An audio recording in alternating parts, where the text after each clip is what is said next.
Here at Railroads, to begin all of our presentations, it's important that we acknowledge the lands that Railroads University is located upon.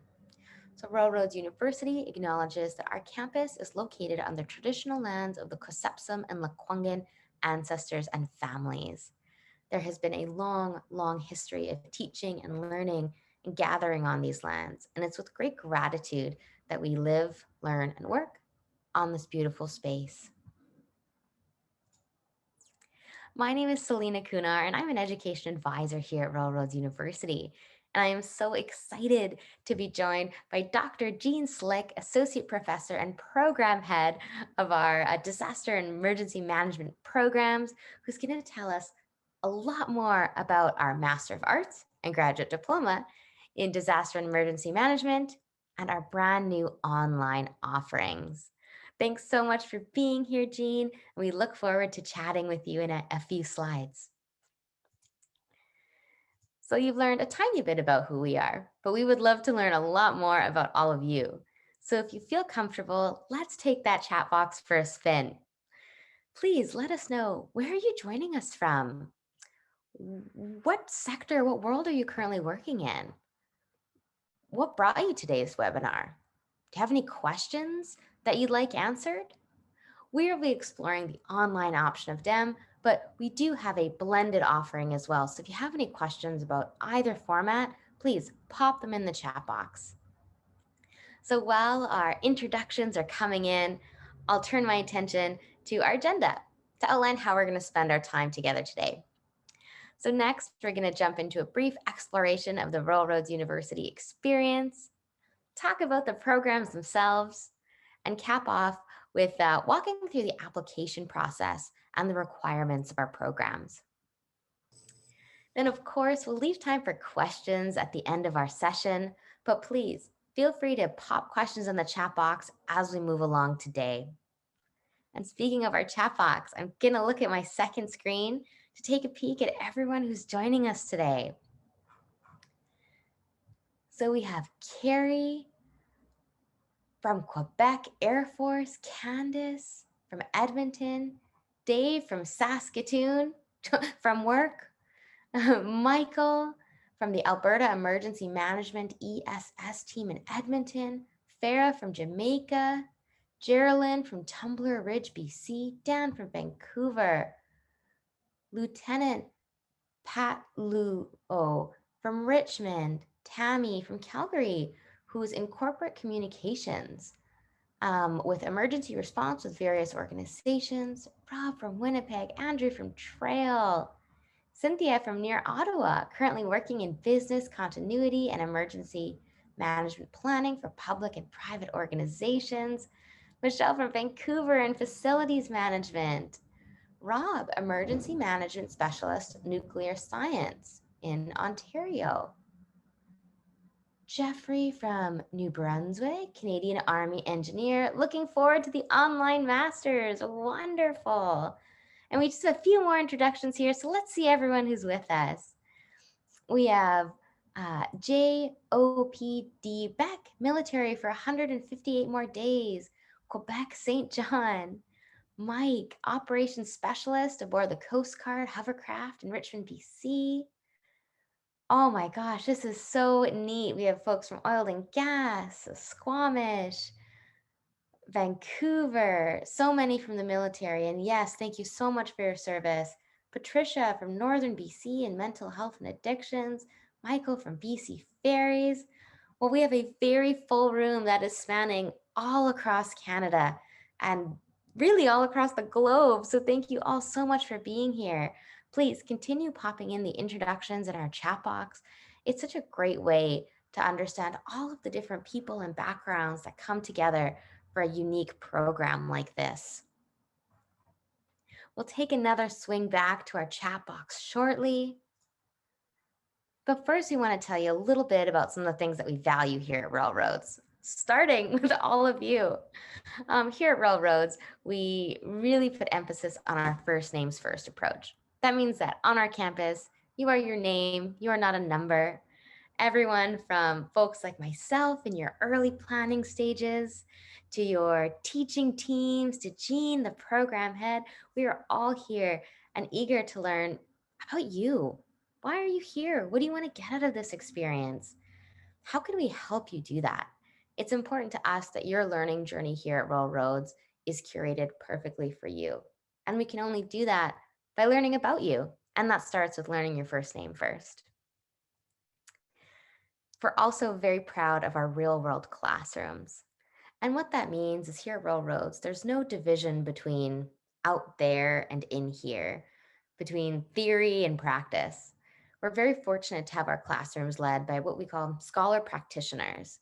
So, faculty who are not only academic experts in their field, but who are also out in the world, putting into practice what they bring into our classrooms. Speaking of your classrooms, there's some other important folks in there as well, your cohort members. So we call it Learn Together Forever because your connection with your cohort is truly lifelong.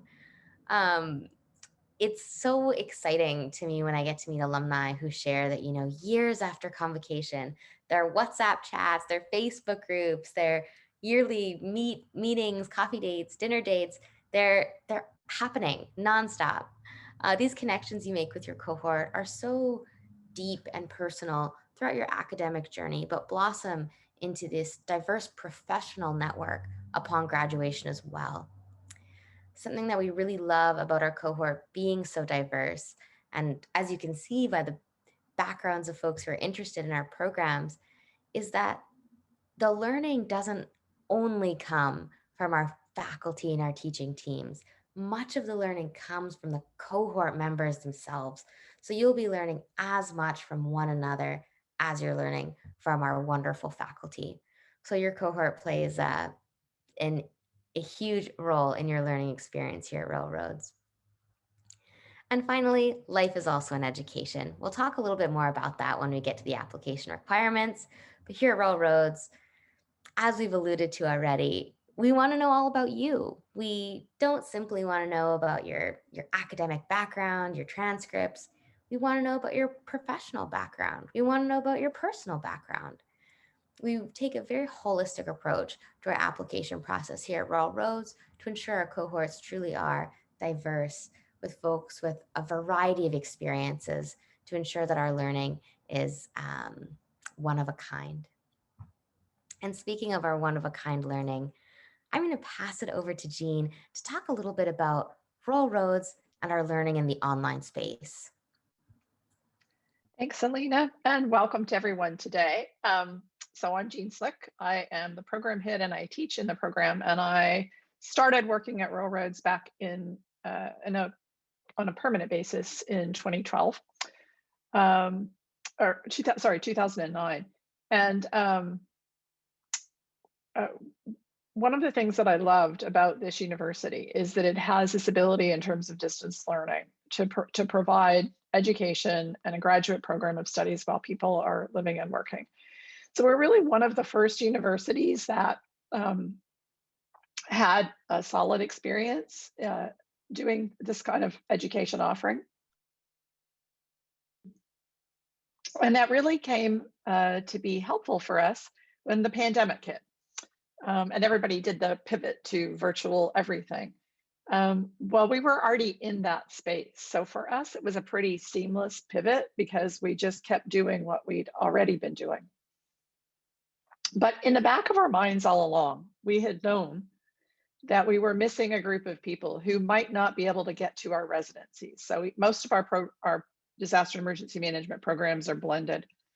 And most of the graduate programs at Rural Roads are blended as well, but there's a few that are online only. And so we took this experience in the pandemic and our wealth of experience in the online space to use this time to move forward with this idea we've had about creating an online only offering. I've had people in the past year who've contacted me and I've said, yeah, it's in the works.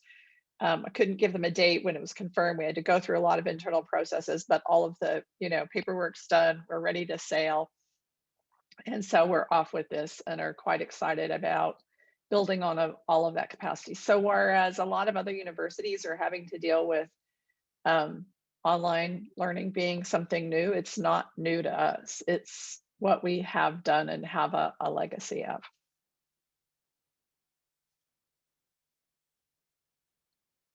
So now I'll just provide a bit of an overview about the Master in Disaster and Emergency Management program. So to start, we have both a Master of Arts program, but we also have a diploma. And in essence, you just take the first year and get a graduate diploma, and you take the 2 years plus and you get the master's degree. And we now have both the online and blended offering for both. You could start off in the blended offering, and then if you couldn't come to second res, you could switch and go to the online offering. So we often have military members who start, they get to first res, but there's a deployment issue that comes up. For those of you in the military will understand that. And so it's like, oh, I can't make those dates. Or we've got someone from Saskatoon, maybe it's flood season, and you just can't get pulled away. So if you start on blended, you can switch to online. If you start online, you could switch to blended. And we'll talk a little bit more about the timing. There's some timing issues about that, but we'll talk about that in a moment. So next slide. So just a couple of the differences. So one of the other things that we did during the pandemic, back in March, when we all did the major pivot in our lives, I reached out to students and said, okay, how are you being impacted? What do we need to do? And one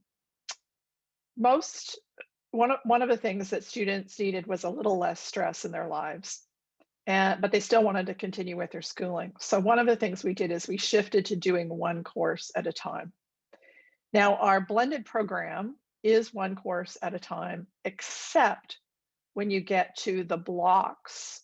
There's 2 9-week blocks where you have residencies in those courses. And when you do that, you take a pre-res, a post-res, which is online, and then you come to residency for 2 weeks. So you're taking 2 courses at a time. What we're doing in the online version is we've stretched it out. And so you actually start a bit earlier, because in year 2, for the second year options that I'll talk about in a moment, you actually meet up and match up with people who've started the blended program. So you will join others at a later stage. But in the online only program, it'll start in June, but the end dates for the programs are the same.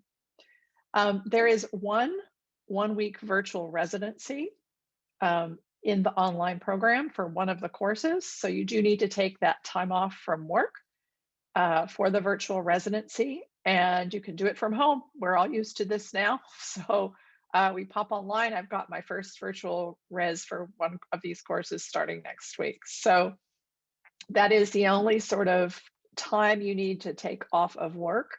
But if you can take that 1 week, then we're good to go. Whereas if you're doing the blended program, you will come to campus twice. We have a gorgeous campus. Students love the experience. And for those who are taking the program this year during the pandemic who can't come, because we're not hosting residencies on campus now, they're sad they can't come, and students who've come really love it. But we really have a strong belief in this ability to bring education to life. So as an example, the course I'm teaching now, I offer office hours twice a week. So you can drop in individually or as a group of people to meet with me. I have a Tuesday late in the day and a Saturday morning office hour. So there's ways that we will create connections. The other thing that we've done that's going to be new this year is we're starting with an online orientation that's 3 weeks. And that's just a space to get to know your cohort and to build community, so that before you launch into the very first course, where you're now having to do all the reading and make sense of everything, we'd rather sort of take a step back and say, okay, let's get to know one another. And we're also going to introduce some tools. So we use something called ITP metrics, where you do personality style, conflict style mapping. And so we'll work with a team coach in this orientation to help set you up for working in teams and working in a virtual space. And it's a required 3-week orientation, but it's no credit. So there's no grade for it. You're just there to be in that space and connect. And so we're hoping that by having that addition, then when you move into this online program, you're actually starting courses knowing people that you've already met. And we'll connect you with people with similar backgrounds, but also people from similar location, and then you'll meet the others in the class.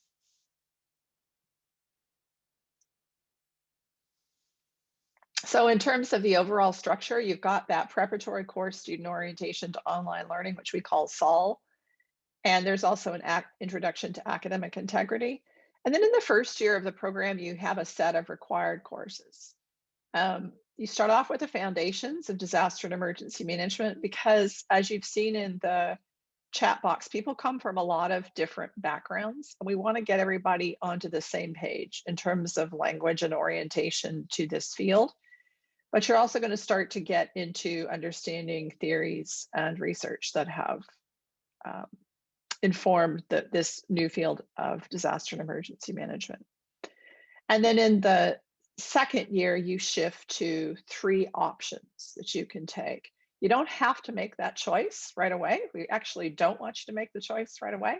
You can come in knowing what you might like to do, but we'd like you to get into the program and then from there, see where you'd like to go. So we've got a thesis path, a course-based track, and one of the options with the course-based track is to do an internship. And we do have students who are doing internships even in this space where we're working virtually, because emergency management folks are pretty busy these days.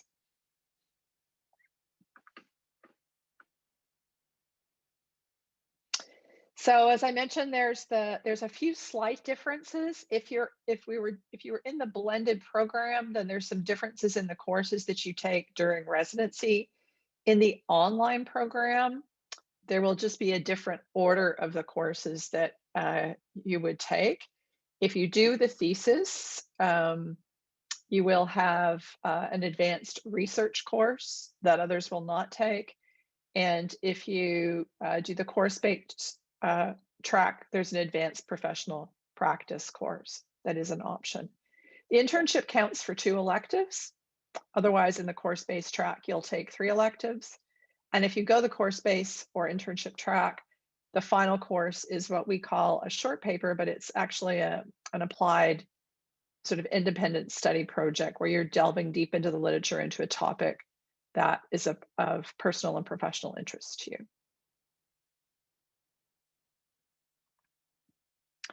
So if you're doing the course-based track, we have a range of electives. And when you take these courses, you're actually taking them with students in our other graduate programs in our school. We have a master's in human security and peace building, a master's in conflict analysis and management, and a master's in justice studies.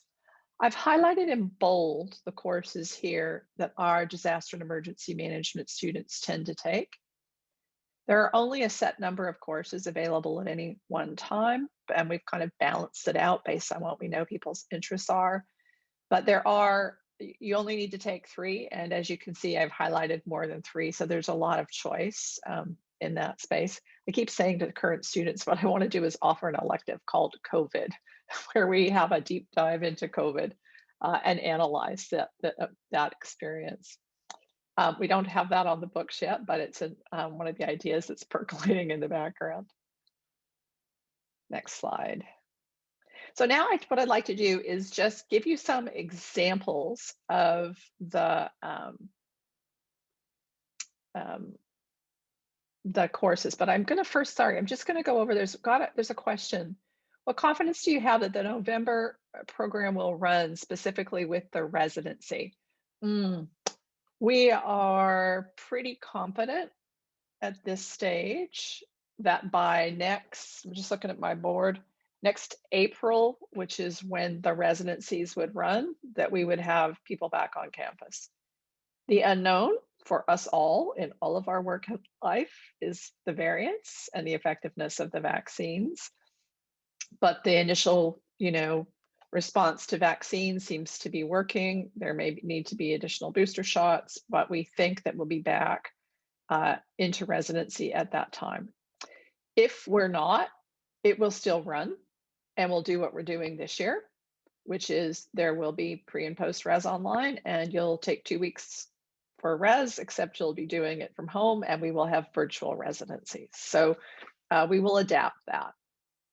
The difference between the online and the blended program would be, again, that you'd be doing 2 courses at the same time versus 1. So can you start on one track and change to the other? Yeah. Oh, so course-based and then over to the course-based with internship. If you do the internship, there is an internship prep course that you need to take. And that's where you'll spend time thinking about what would be an ideal internship for you.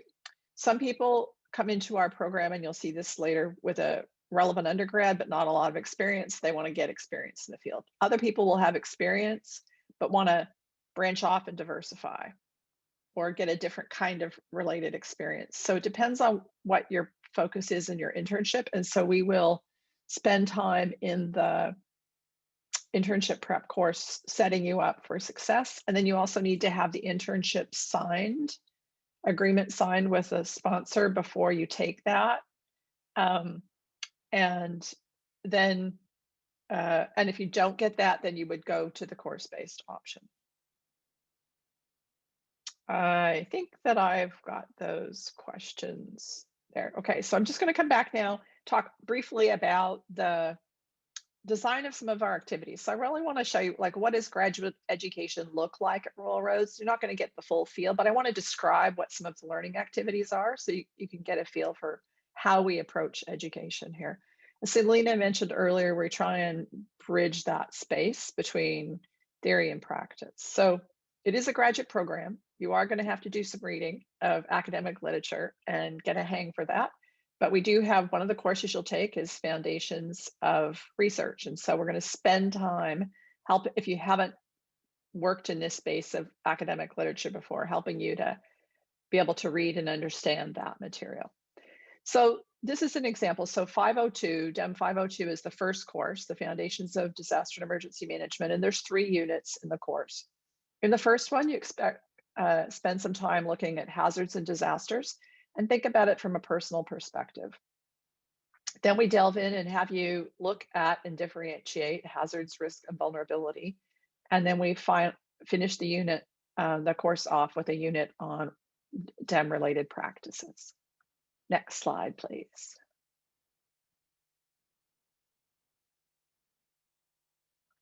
So in a bit more detail, as examples of learning activities here, when you look at the first week in the course, where we're talking about hazards and disasters, you're going to read 3 academic articles about defining disasters. Now, you could pick up Webster, or you could go online and get a definition. But in a graduate program, you're going to study what disasters mean in a great more detail. And there are actually books that have been written about this subject. We won't require you to read the book, but we are going to expose you to a chapter that summarizes all of these different approaches to defining disasters. And you might say, why does it matter? It matters hugely because the way you define disaster influences the practice. And that's part of what we're going to explore in this first course. So you're going to get those 3 readings and discuss those definitions in the team. And then each person in a team in the second week is going to choose a different definition of the term disaster. And then in the previous course, they looked at Manitoba floods or Lac Mégantic train derailment, but you'll review a particular disaster. You'll have a choice. And you'll find 3 or 4 media reports about that event. And when people write in the media about these events, they're talking about disasters. So we're going to compare the language that people use about disasters to what we know about definitions of disasters. And then you're going to explore. So we're going to take these academic views of distinguishing what a disaster is, look at the real world, and then figure out how those 2 things fit together. That's a lot of what the program's about. What's the literature say? How do we think about that in the real world? And use these conceptual lenses that you'll develop to analyze and study the real world. And so then you'll share and talk about what's the value of these different definitions. And at that point, we hope you will have come to some thoughts about that. And then we talked about that towards the end of the first course, you're going to start to think about practice. So here's another example. So each member of your team, so you'll be working in teams, will critically analyze one province's or territory's emergency management act, policies, and regulations. And you'll look at the scope. So does it include prevention, mitigation, response, recovery? Many acts, for example, do not address mitigation, which is really critical if we want to reduce the impacts of disasters going forward. So what's included, what's excluded, and then what paradigms and perspectives are represented in the definitions of core terms and examples of hazards. So this is where you're going to start to build on what have we learned about disasters and what kind of definitions are they using here? And one of the things I would say is some of the definitions in some of our acts are a bit antiquated. Some are more modern. BC's just gone through a modernization process, they called it, with their act. So we want to look at these things that provide an overarching structure for practice, but with a very critical lens. So for those of you who work in a local municipality or a provincial level or federal level, you can then go back and think about policies that you work with. But in any other organization, you can do that too. How are people defining these terms? And what's the mandate and governance for this? So next slide. So that gives you a feel for the introductory course and the kinds of activities. So lots of academic reading, but lots of practical application. In the course that follows, which is DEM 503, and this is the one I teach and I'm teaching now, we introduce you to what we call the DRC typology for organized response to disasters. And DRC stands for Disaster Research Center. So it was actually back in the Cold War era in the US that the field of disaster studies was born. Henry Quarantelli and a few other folks were asked by the US government to study. Back up and just say that the US government was concerned about what would happen if there was a nuclear attack on their soil. And the concern and the myth was that people would panic. So to understand human behavior in crisis situations, they started to study disasters. So it was really that nuclear war era, the Cold War era, that brought us into the study of disasters. And that study of disasters started to then dispel a lot of myths, and many of those myths still perpetuate today. So one of the things they did was to identify that there's 4 different kinds of organizations that are involved in the response to disasters. So we introduce you to this typology. And so one of the assignments in there is that you select a recent disaster and find and analyze an example of what we call emergent response to disaster, which is just citizens responding. So some of my research right now is looking at the phenomenon of caremongering, which you've heard about in Canada. And there's all these caremongering Facebook groups. That's an emergent response to disaster. And so I'm studying caremongering groups right now. But in the class, you will actually look at different forms of emergent response to a range of different hazard types. And you'll create and deliver a PowerPoint presentation. Now, I'm delivering the course online, so we're not going to do the PowerPoint presentation. You're actually going to write a short article for a publication called The Conversation that would present your findings of your analysis to a lay population. So next slide. Another thing we would introduce as an example would be the situational awareness model from Micah Ensley. Some of you may have heard of this, some of you may have not, but it's just really talking about how when we are in a situation, and I'm going to use COVID as an example, you know, what's our situational awareness that there's even a novel coronavirus out there? What are our systems for knowing about that? So there's some kind of signals in the world, and then we perceive those signals, but then we have to make sense. And then based on the sense that we make of that, we have to have a projection and then make some decisions. So we delve into conceptual models like this that help us to think about how we make sense of the world and how we move into that, that space of decision making. Next slide. Okay, so I'm going to end it there, but I'm just going to go back and look at the questions now. So that was just to give you a feel of some of the kinds of things that we would do. So it's a graduate program of study, but it's a very applied focus. I have my EM certificate from the JI. Does this build on this? Yeah.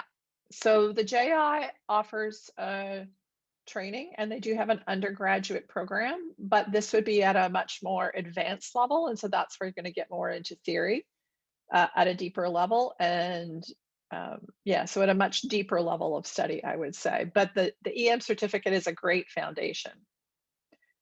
Do any courses carry over count as credit? Not from the JI because they don't have a graduate program.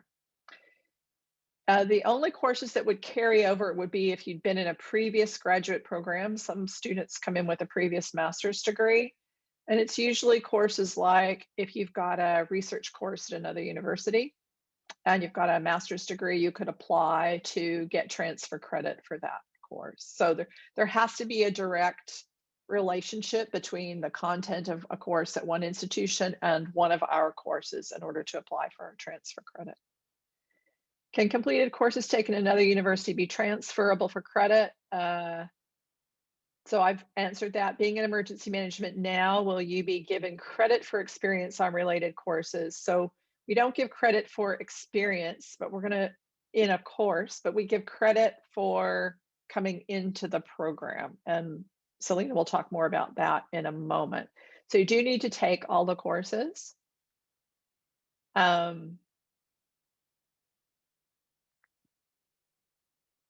Thank you for offering online. I've been interested for years, but taking the time off from work has been a hindrance. Yes, that's okay. Tammy, you're the market that we're looking for. We know that people can't come to campus and take that time off work. So that's really the purpose behind this. And Bev has also responded in terms of the JI program.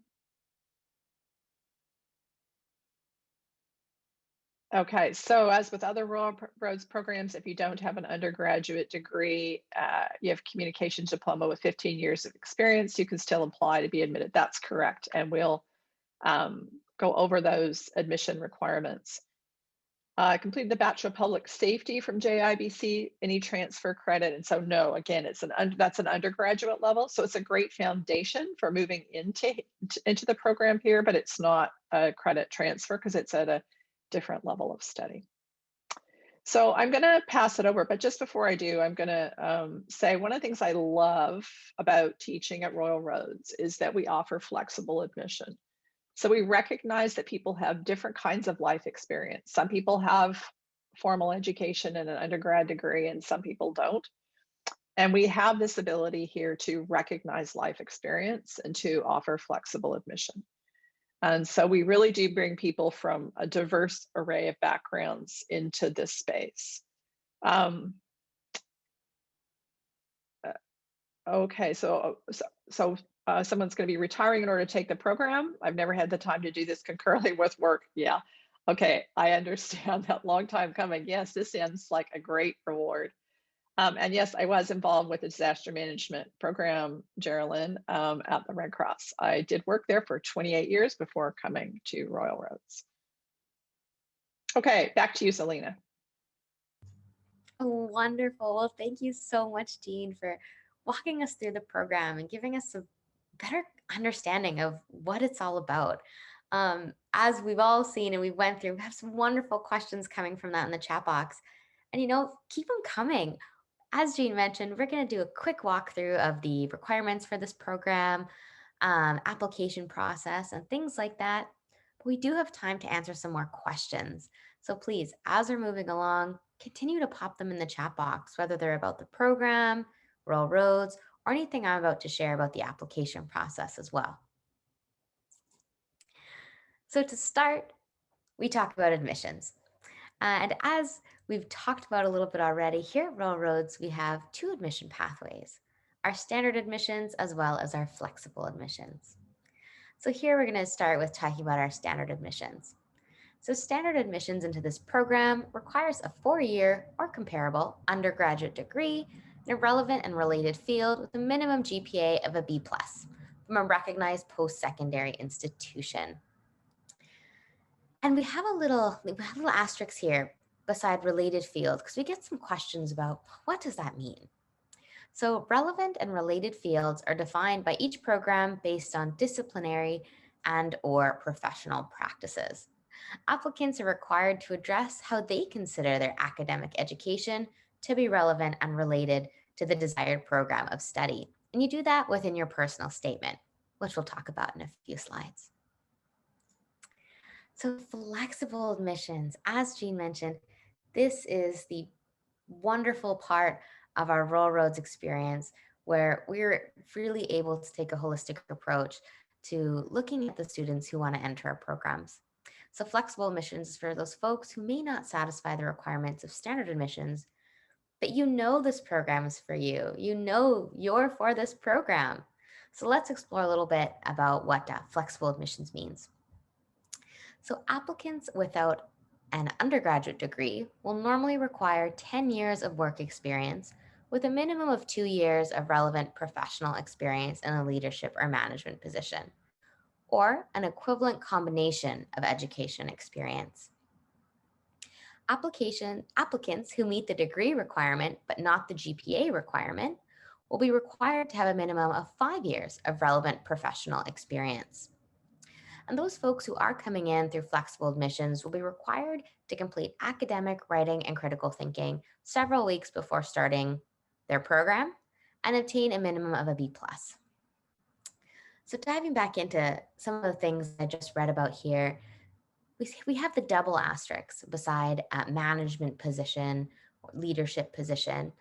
And if you head to our website, you'll be able to see a more comprehensive definition, for lack of better words, of all of the different things that could be considered leadership or management experience.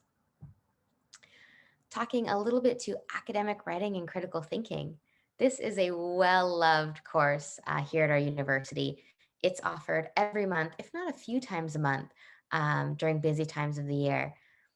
And this program, what it does is it sets our students up for the greatest success before you start your program. So we require it of our flexible admission candidates to ensure that before you start the program, you're set up for the best success regarding finer details such as, APA citation, the style of writing that you're going to be approaching in the program. But that said, many of our learners who come through standard admissions also elect to take academic writing and critical thinking, especially if it's been a few years since you've been in a classroom last. So if you have any questions about academic writing and critical thinking, connect with us and we can let you know more about the course and all the different times that it's offered throughout the year. I will note flexible admissions is assessed on a case-by-case basis. So if you have any questions about what flexible admissions could mean to you based on your background and your multitude of experiences, again, connect with us. We are always eager and excited to help navigate that pathway for you. So talking about the application process, this is a quick shot of what that actually means. So step one, the online application. Your online application begins with a fee that has recently been changed to $126 and some odd cents. So Bev, perhaps in the chat box, you can share with us that exact value. And once your online application is in, a portal opens up where you can start submitting some of your supporting documents. So supporting documents include things like official transcripts, official meaning that they do need to arrive at our institution sealed, though in these COVID times, institutions are moving through sending around transcripts a bit differently. So I recommend connecting with your sending institution to see how they're going about that these days. Your personal statement, your structured resume, and 2 letters of reference. Our website is a wonderful resource as you move through completing your supporting documents because it has some really helpful tips, tricks, and guidance as to what you should be including in these documents. So for example, for your personal statement, what kinds of questions should you be answering in this document? For your structured resume, what types of things should be highlighted? And then some finer details, more practical things such as, okay, how long do these documents have to be? How do you submit your official transcripts? Who should your referees be? And how do they send their letters to us? All this is on our website, but understanding that this is a hefty piece of the puzzle to navigate. Again, connect with our offices. We're always eager and always helping our prospective students navigate their application process as well as supporting documents. So upcoming intakes, we've spent a lot of time talking about our online delivery because that is just around the corner starting June 21st, 2021, putting its application deadline at March 26th, 2020. So if you're interested in starting our master's, we call it DEM, our MADEM program. If you're interested in starting the fully online offering in June, we highly recommend getting in your online application before March 26th. Looking at our blended delivery, we have a start date of November 15th, 2021, putting its application deadline at July 15th, 2021. So we got a lot of questions from folks while registering about financial aid. So we like to make sure that you have your fingertips on all the direct ways you can connect with our financial aids and award office.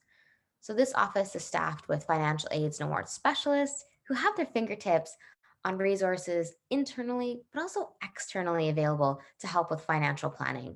So they can help you with things like loans, awards, research scholarships, and other types of funding as well. So you can see their website listed here, as well as their direct phone lines.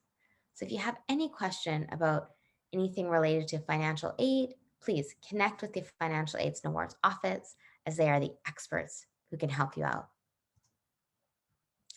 And speaking of experts who can help you out, our enrollment services teams.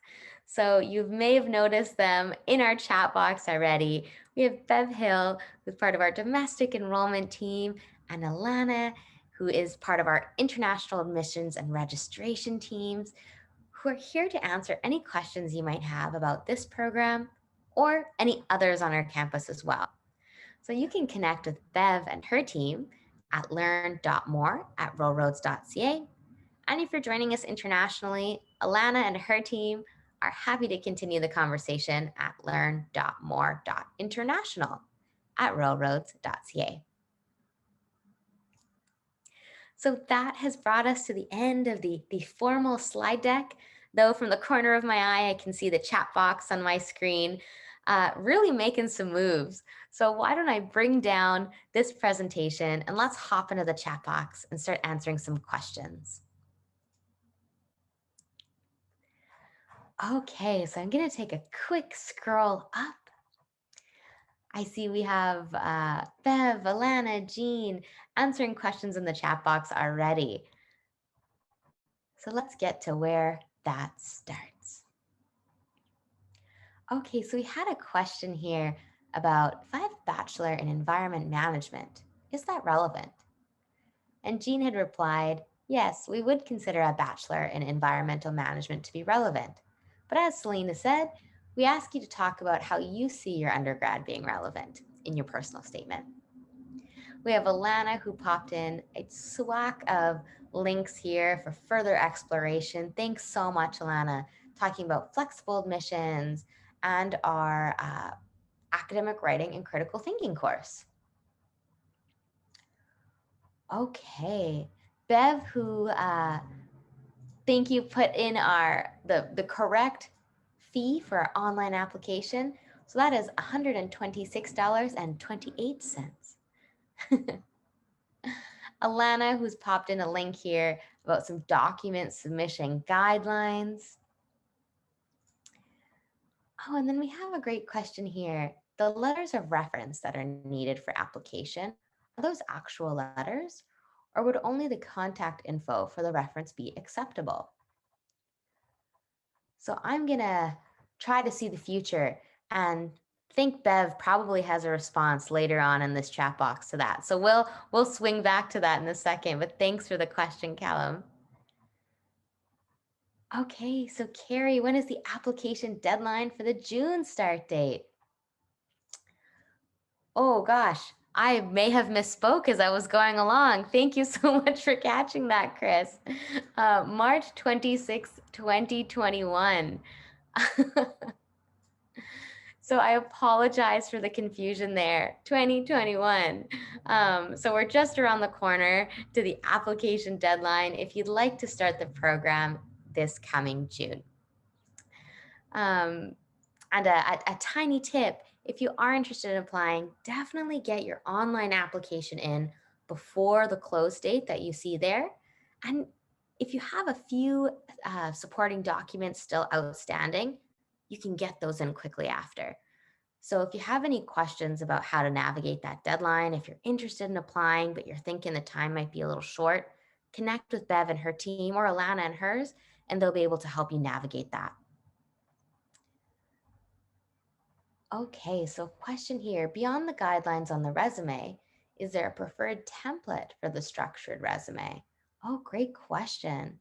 So Bev has shared no strict requirements on the reference. Oh, going back to Callan's question earlier.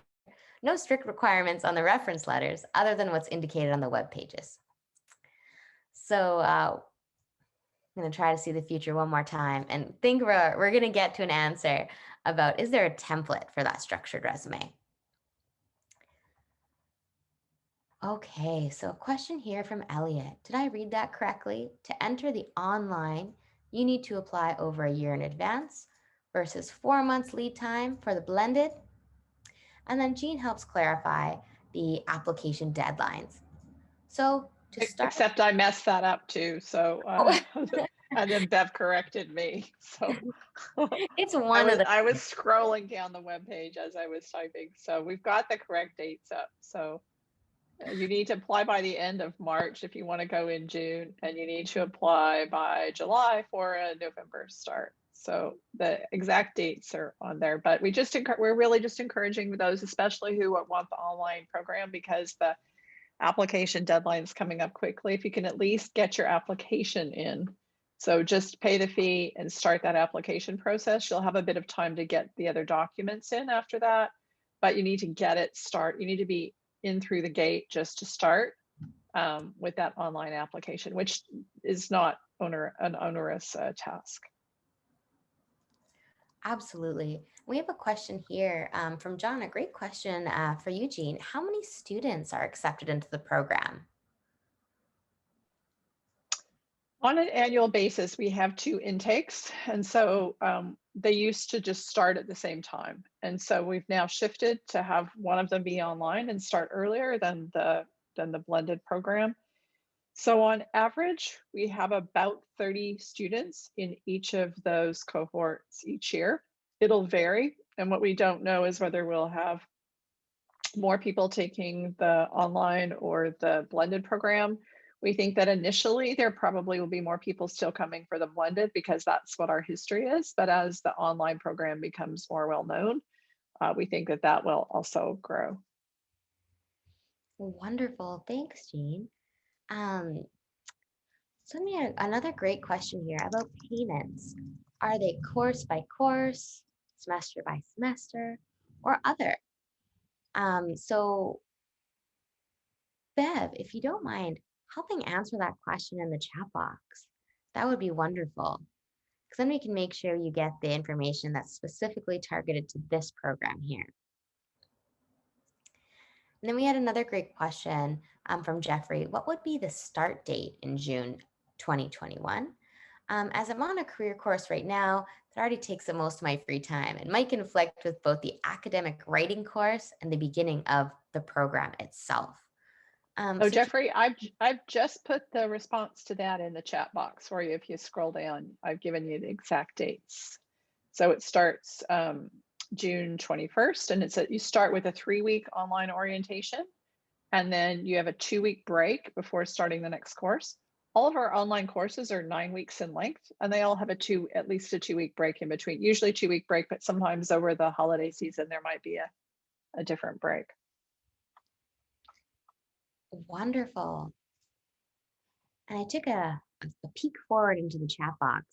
So hopefully I can answer the questions as we see them being asked in the chat box. So just to come back up to the question about payments, Bev has shared that tuitions are paid in installments and program schedules are located on our website.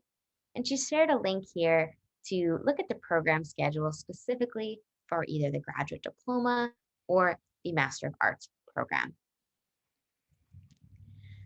And then we have Alana jumping in to answer our question about reference letters.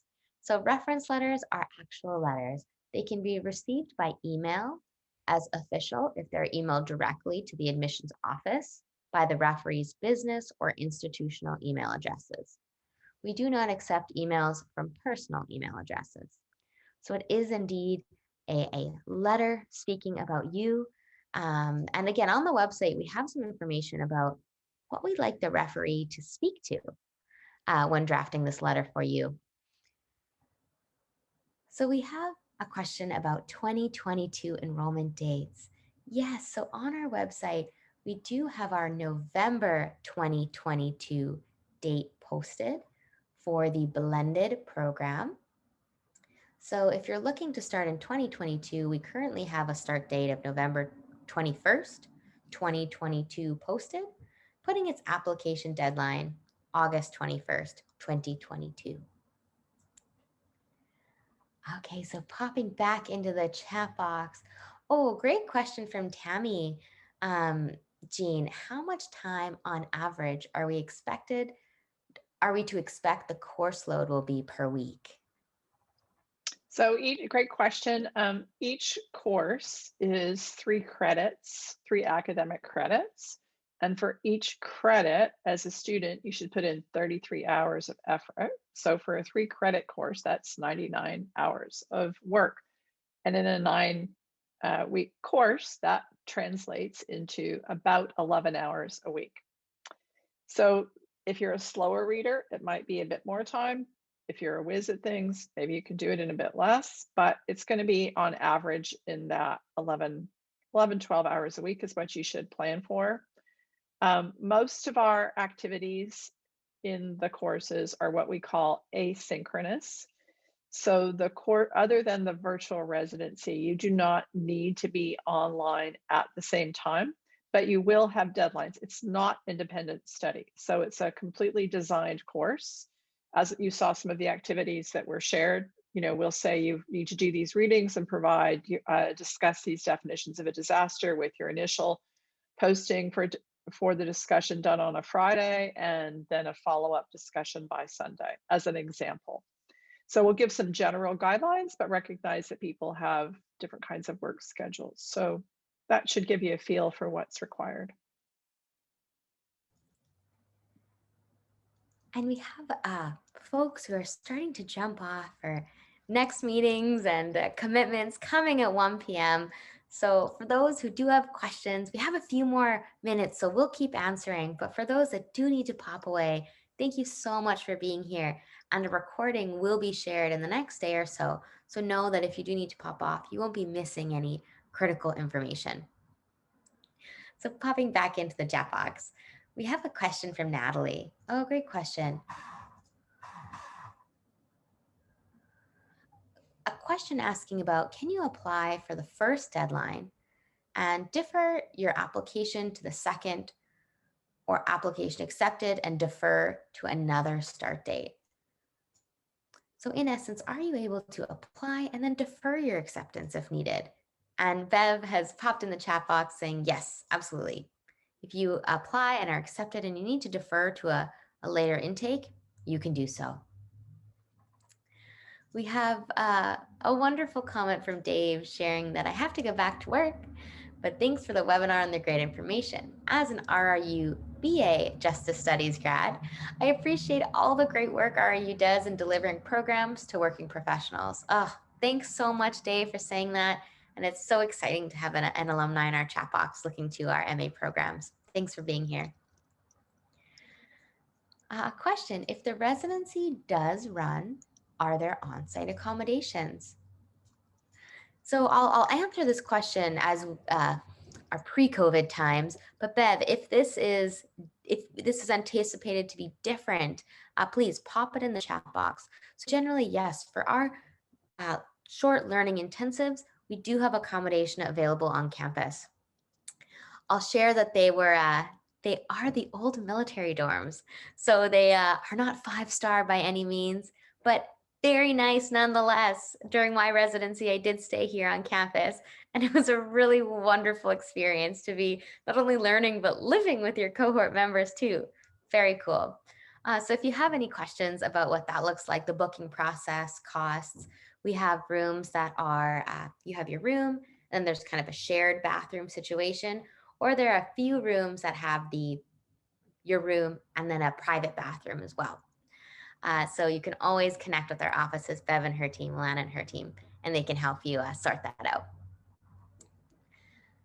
So, a question for you, Jean. Will there be an online intake in June of 2022? Yes, there will. There will. And I saw that Michael that then noted that our schedule was not up online. So while we're online here, I've just sent a note to our staff in the office to say, could you get that June 2002 schedule up? So it will look similar to the one that we've got for June 2021, but there will be one in June 2022. Amazing. And then a question from Cynthia. What is the graduation rate of this program? I don't have stats, but I'm going to say that we have some people who do a withdrawal in the year. I'm going to say almost all of our students graduate.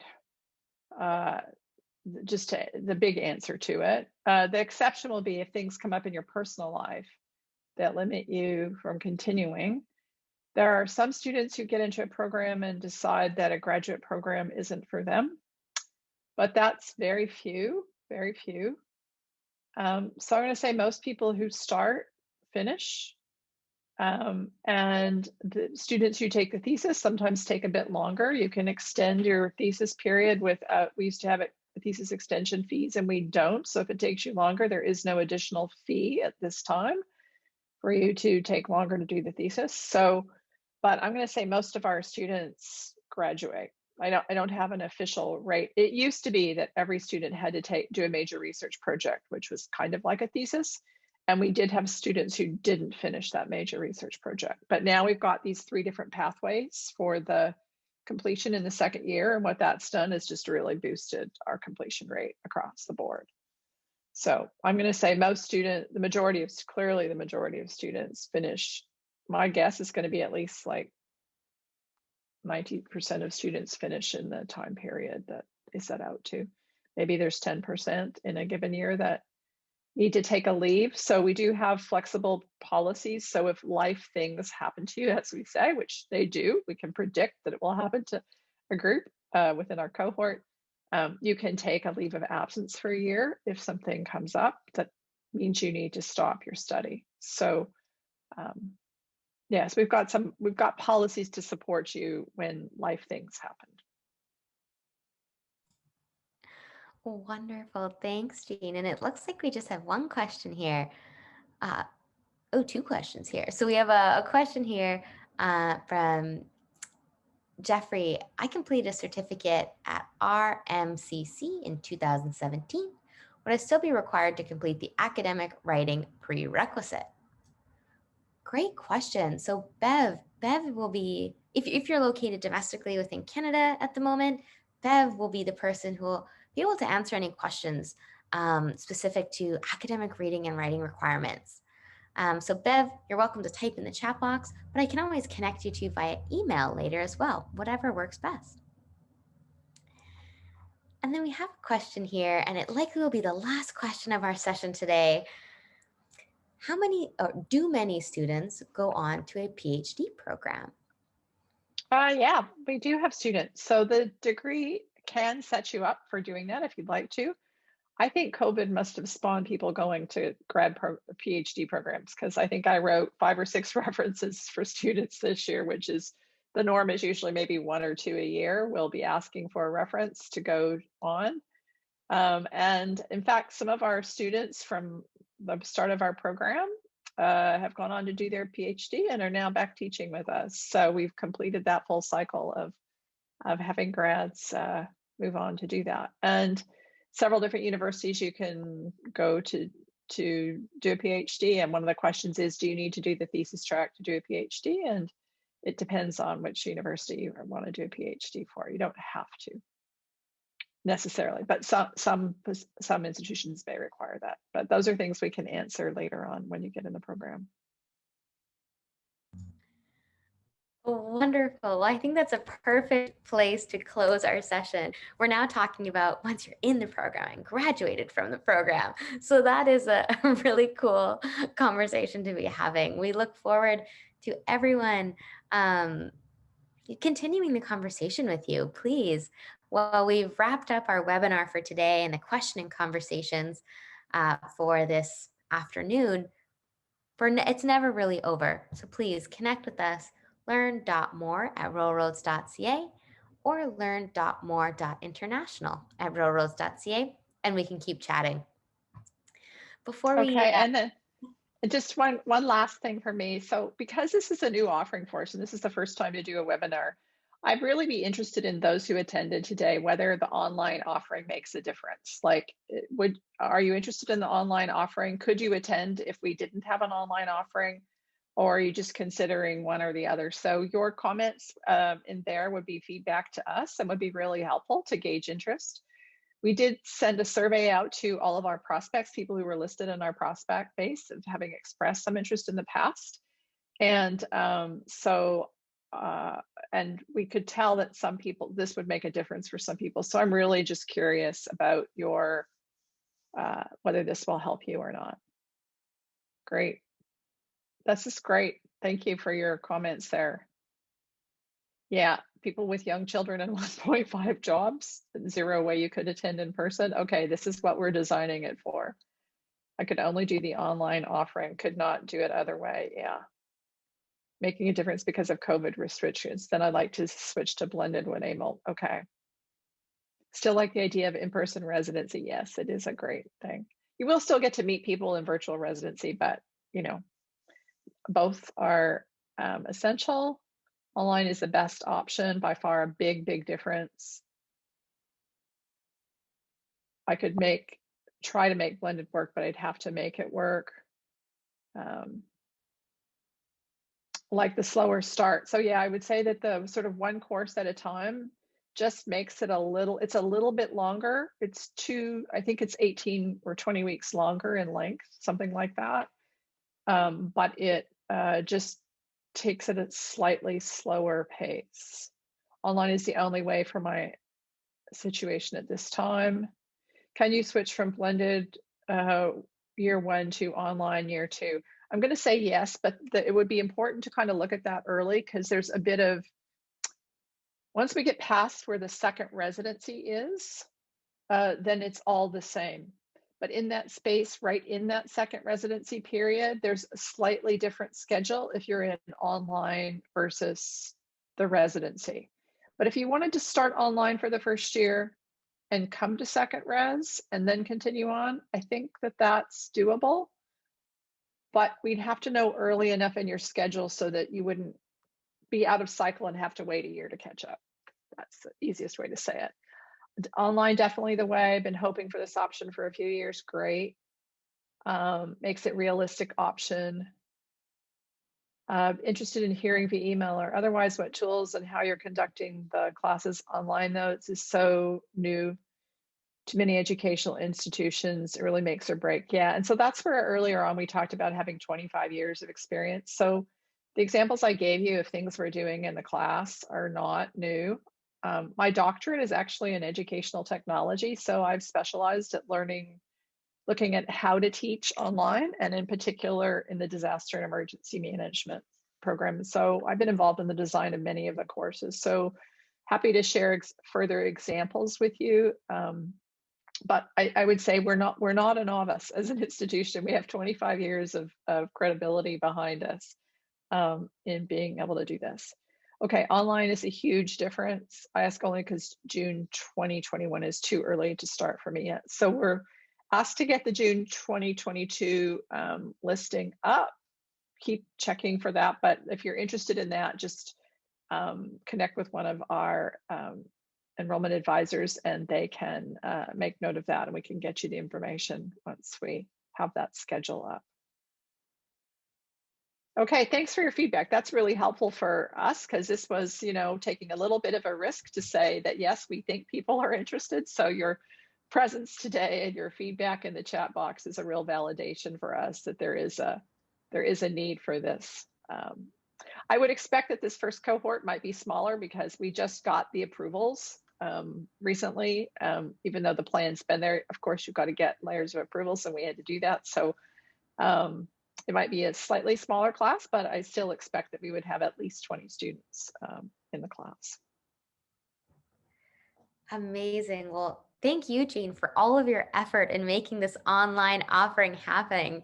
Um, to take a peek behind the curtain, Jean has been nonstop working to get this online offering a reality here on our campus and for all of our learners.